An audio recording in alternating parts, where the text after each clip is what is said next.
Penumpang di Pelabuhan Tulehu membludak, PT Dharma Indah tambah 1 armada cadangan. Tingginya animo masyarakat mudik Lebaran Idul Fitri 1443 Hijriah lewat jalur laut membuat Pelabuhan Tulehu membludak. Hal itu diakui Kepala Kantor UPP Kelas 2 Pelabuhan Tulehu, William Parihala. Menurutnya, lonjakan penumpang di 2 hari terakhir mencapai sekitar 75%, sehingga harus disiapkan armada tambahan. Hal ini pun membuat pihaknya menambah armada cadangan guna melayani mudik Lebaran kali ini, yakni diantaranya Ekspres Cantika 99 dan Ekspres Cantika 88.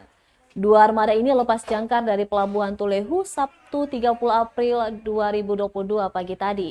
Sementara Ekspres Priscilia akan melayani jadwal sore nanti.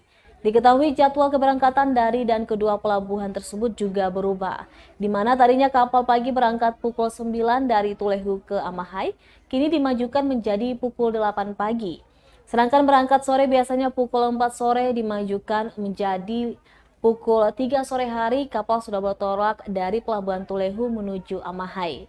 Begitupun sebaliknya dari Pelabuhan Amahai yang biasanya jam 9 pagi dimajukan menjadi pukul 8 pagi.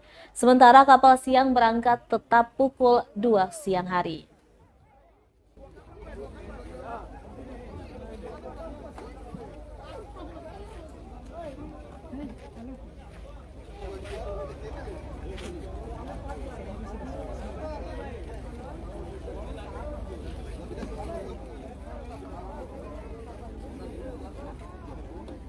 Banyak,